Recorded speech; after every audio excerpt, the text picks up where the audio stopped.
तिला हे माहित नाहीये, पण जर तिने हे दोन्ही हात मागे ठेवले आणि मागच्या बाजूला स्ट्रेच केलं तर हा पूर्ण इकडचा ताण तिचा कमी होईल आणि पोश्चर करेक्शनला तिला इमिजिएट मदत होईल.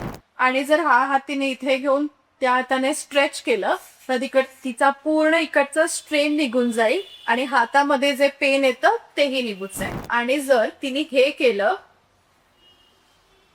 तर तिचा मिडबॅक रिलीज होईल आणि तिच्या पोश्चर करेक्शनला मदत होईल. तिला माहित नाहीये, पण जर तिने हा पाय बेंड केला आणि हा पायाला स्ट्रेच केलं असं तर हिप फ्लेक्झर जे आपले बसून बसून टाईट झालेले असतात त्याला तिला छान स्ट्रेच मिळेल आणि तो भाग रिलीज होईल. आणि जर तुम्ही हा पाय इथे ठेवलात आणि पुल केला तर तुम्हाला छान स्पायरिफॉर्मिस मसलवर स्ट्रेच येईल, ज्याच्यामुळे जो तुमचा पृष्ठभाग आहे तो रिलीज व्हायला तुम्हाला मदत होईल.